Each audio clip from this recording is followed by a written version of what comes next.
మనుషులందరూ మారాలని కోరుకునే నిజమైన దేవుడు యేసుక్రీస్తు నామంలో అందరికీ వందనాలు. దేవుడు యేసుక్రీస్తు వారు ఈ భూమి మీద జీవితాన్ని బాగు చేయడానికి రాలేదు. మనకు నిత్య జీవాన్ని, దేవునితో శాశ్వతమైన సావాసాన్ని ఇవ్వడానికి వచ్చారు. అందుకే ఆయన బోధంతా పరలోక రాజ్యం చుట్టూ సాగింది.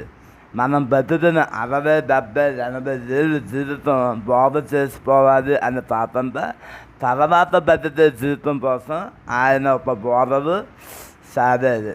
అందుకే ఆయన మత్తయి సువార్తలో 19వ ప్రసంగం మొదలుపెట్టినప్పుడు పరలోక రాజ్యం సమీపించి ఉన్నది, మారు మనసు పొందండి అని అన్నారు. అందుకే ఆయన ప్రతిసారి అర్థవంతంగా అర్థమయ్యేలాగా బోధిస్తూ ఆయన మాటలు మనకి చెప్తూ ఉండేవారు. ఉపమాన రీతిగా అనేక విషయాలు మనకు బోధిస్తూ ఉండేవారు. మనం వింటున్నాము ఉపమానాలు. ఈరోజు ఉపమానం చూద్దాం. మత్తయి సువార్త 25వ అధ్యాయము 1 నుంచి 13 వచనాలు. అందులో ఏముంటుందంటే, పరలోక రాజ్యము తమ దిరితీలు పట్టుకొని పెందుకు వారిని ఎదుర్కొని కాపు బయలుదేరిన 10 మంది కన్యకలను పోలి ఉన్నది. వీరిలో 5 బుద్ధి తేరిన కన్యకలు, 5 బుద్ధి లేని కన్యకలు. బుద్ధి తేరిన కన్యకలు, బుద్ధి లేని కన్యకలు. అందులో ఆ విషయాలు చాలా ఉంటాయి. అది మనం అర్థవంతంగా చూద్దాం. అది మీరు చదవండి. ముందు పెళ్ళి అంటే పెళ్లి కుమారుడు రాత్రి తన స్నేహితులతో, అంటే యూదుల పెళ్లి పద్ధతి తెలుసుకోవాలి మనం. ఈ మత్తయి సువార్తలో యూదుల కోసం, వాళ్ళ పద్ధతుల కోసం వేసేవారు, అన్నీ మాట్లాడుతూ ఉండేవారు. యూదుల పెళ్లి పద్ధతిని తెలుసుకోవాలి. అప్పట్లో పెళ్లి కుమారుడు రాత్రి తన స్నేహితులతో కలిసి పెళ్లి కుమార్తె ఊరేగింపుగా వెళ్ళేవాడు. పెళ్లి కుమార్తె ఇంటికి పెళ్లి కుమారుడు. అందుకే సంఘము పెళ్లి కుమార్తె క్రీస్తు వధువు అని మనకి చెప్పబడతాడు. అలాగా పెళ్లి కుమార్తె తరపు ఉండేవారు కన్యకలు, స్నేహితులు దిరితీలు, దీపాలు పట్టుకొని పెళ్లి కుమార్ని ఆహ్వానించి వివాహం విందుకు కూర్చుని వెళ్ళేవారు. అర్థమైందండి. ఈ సందర్భంలో ఆ 25వ అధ్యాయం 1 నుంచి 13 వచనాల్లో ఉన్న అదొక విషయాల గురించి మనం చూద్దాం. అదొక ప్రతి ఒక్క విషయానికి ప్రత్యేకమైన ఆధ్యాత్మికమైన అర్థం ఉంది. పెళ్లి కుమారుడు యేసుక్రీస్తు, 10 మంది కన్యకలు దేవుని నమ్ముకున్న సంఘం లేదా క్రైస్తవులు. దీపాలు వారు పట్టుకున్న కదా, దీపాలు పైకి కనిపించే భక్తి, విశ్వాసం, ప్రకటన లేదా వాక్యాలు, విశ్వాసం ఇలా సిద్ధంగా ఉంచుకున్న నూనె వాళ్ళ దగ్గర కొంతమంది నూనె అంతదా 5 లేదా పరిశుద్ధాత్మ అనుభవము, అంతరంగం ఉండే నిజమైన మారు మనసు మరియు ధైర్యత గుణధనాలు. అంటే నూనెతో సాదృశ్యం. రాత్రి వేళ నిద్రపోవడం, యేసుక్రీస్తు రాతర అంటే వారు పరుపు అనుకున్న ధైర్యంలో పడుతున్నప్పుడు యేసుక్రీస్తు అంటే పెళ్లి కుమారుడు రాతర. ఆలస్యం తాగడం మరియు మరణం లేదా లోపం ఉండే సాధారణ జీవితం. వారు పడుకున్నప్పుడు యేసుక్రీస్తు 2వ రాత సమయం అంటే మధ్యరాత్రి తేప. పెళ్లి కుమారుడు వచ్చేది హో అని అంటారు కదా. యేసుక్రీస్తు 2వ రాత సమయం, ఎవరు ఊహించిన సమయం. అసలు వారు ఎందుకు ఉండిపోయారు?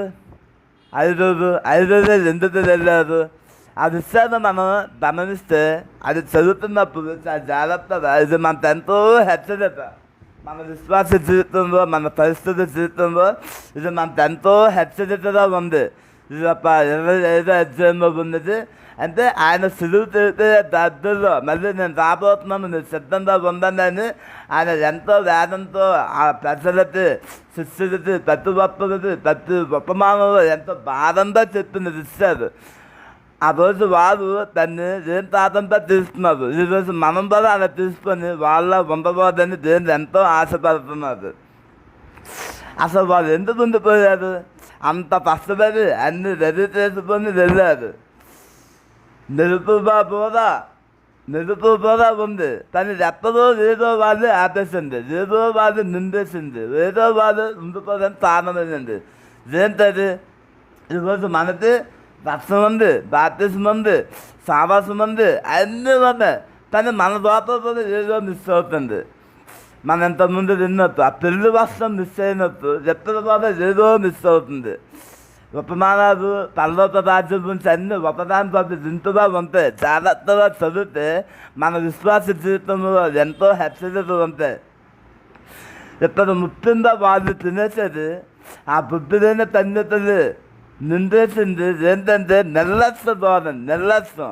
వాళ్ళకున్న నిర్లక్ష్యం, అదొక చిన్న నిర్లక్ష్యం వాళ్ళు ఆపేసింది. ఈరోజు మనలో కూడా అలాంటి నిర్లక్ష్యమే ఉంది.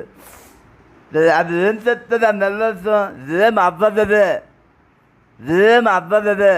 నువ్వు అనుకుంటున్నావు ఏం అవ్వదే, వాళ్ళు ఉండిపోయారు. అవుతుంది, ఏం అవ్వదే నువ్వు అనుకుంటున్నావు, పని అవుతుంది. పర్వాలేదుదే అలా అనుకోడానికి లేదు, అలా అనుకోడానికి లేదు. పర్వాలేదుదే అని అనుకోడానికి లేదు. ఎంత టైం ఉందదే, ఎంత టైం ఉంది కదా, లేదు, ఏ టైము లేదు, టైం అనేది లేదు అని నువ్వు చెప్పుకో. ఎంత టైం ఉందదే అని నువ్వు ఎప్పుడైనా నిర్లక్ష్యంగా ఉంటున్నావేమో, అప్పుడే రాదులే నువ్వు అనుకుంటున్నావేమో, అప్పుడే రాదులే. ఎప్పుడైనా రావచ్చు, గుర్తించుకో. విశ్వాసి, ఓ పరిస్థితుగా ఎప్పుడైనా రావచ్చు.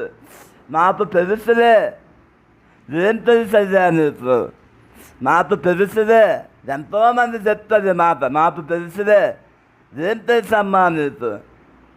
ఏమీ తెలియదు నీకు. బద్ధతంగా ఉంది, బద్ధకం పనికిరాదు. సోమది తెలియని బైబిల్ చెప్తుంది, బద్ధకం పనికిరాదు. అందరూ అలానే ఉన్నారు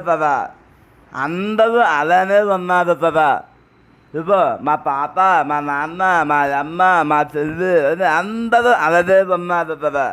వారు పోతారు, నువ్వు పోతావా? వారు నాశనానికి పోతున్నారు, నువ్వు పోతావా?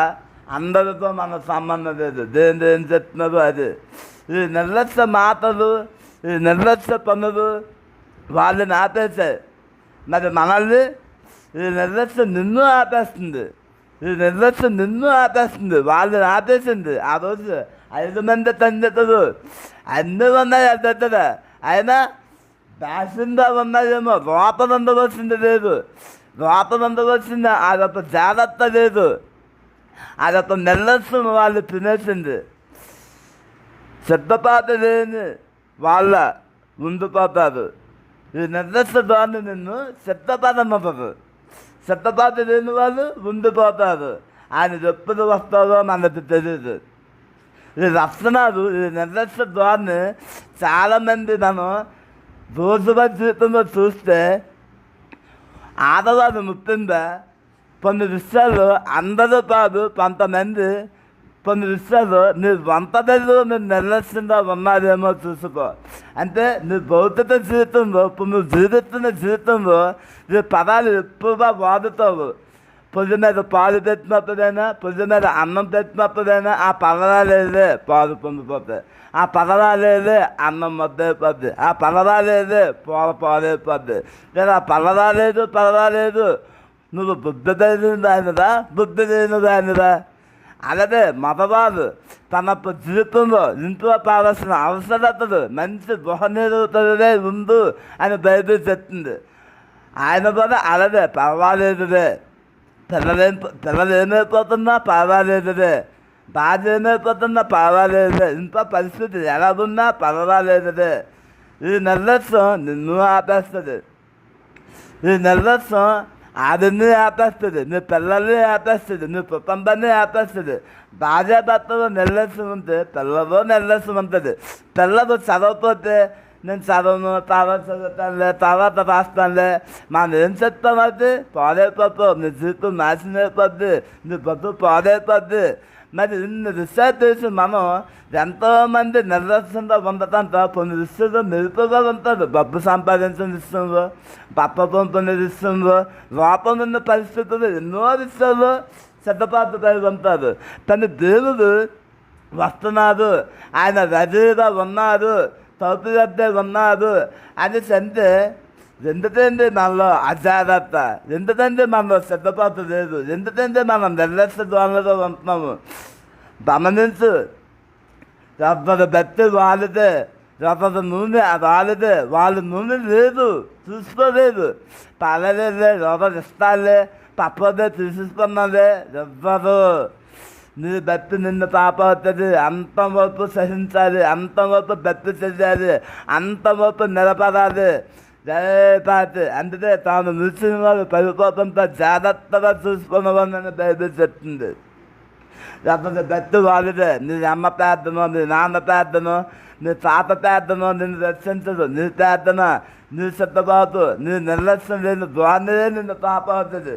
అంతేదాన్ని పర్వాలేదే అనుకుంటే ఏమీ అసలు నాశనం అయిపోతావు, నరకానికి పోతావు, తలుపు వెళ్తే పడతాది. అప్పటి వరకు వచ్చారు వాళ్ళు. ఆ పిలుపు మీద వచ్చినప్పుడు మెరుపు వర ఉండవచ్చు, కానీ ఆ లోపల పరిశుద్ధాత్మతో నడిపించబడిన ఆ నూనె లేదు. ఈరోజు నీ నూనె ఉందా? నీ దీపం ఆగిపోతుందేమో చూసుకో. నీ నిర్లక్ష్య ధోరణి వల్ల, నీ సిద్ధపాటు లేనితనం వల్ల నీ దీపం ఆగిపోద్దేమో చూసుకో. ఆగిపోదు, పాలలేదు, ఏదో రకంగా వేధించేద్దాం, అప్పు పప్పు చేసేద్దాం. ఆ టైంలోనే ఆ సిలువ దొండదూరిని దూకోదాం, అవ్వదు. ఆ టైంలో చేసేద్దామంటే అవ్వదు. నువ్వు ఇప్పటి నుంచే సిద్ధంగా ఉండాలి. ఓ అత్త, ఓ అమ్మ, ఓ అన్న, ఓ తండ్రి, ఓ చెల్లి, సిద్ధపాటు ఉందా నీకు? తలుపు విజయపడుతుంది. ఆ బుద్ధి లేని పన్యతలు, ఆ బుద్ధి లేని పరిస్థితులు ఎంతోమంది మన కళ్ళ ముందు ఉన్నారు. వాళ్ళని చూసైనా మనం మోదుదాం. వారు ప్రార్థన చేస్తారు, చర్చలు చేస్తారు, మీటింగ్లు చేస్తారు, చర్చలు తట్టిస్తారు, పానులు ఇస్తారు, ఎన్నో చేస్తారు.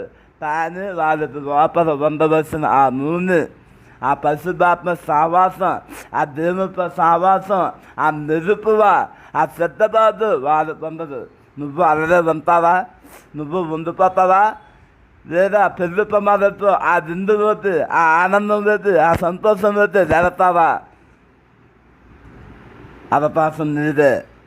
దేవుడు నీతోనే మాట్లాడుతున్నాడు, నీతో హెచ్చరిస్తున్నాడు. చూసుకో, మరొక అవకాశం రాపోవచ్చు. దేవుడు ఇస్తున్న అవకాశాన్ని సద్వినియోగం చేసుకో. ప్రార్థన చేద్దాం. ప్రభువా, మాకు సహాయం దయచేయండి. మేము సిద్ధపాటు ఉండాలి, మాలో నిర్లక్ష్యం ఉండబాదు నాయన. మాకు సహాయం దయచేయండి ప్రభువా. సహాయం ఇస్తున్నందుకు నీకు వందనాలు నాయన.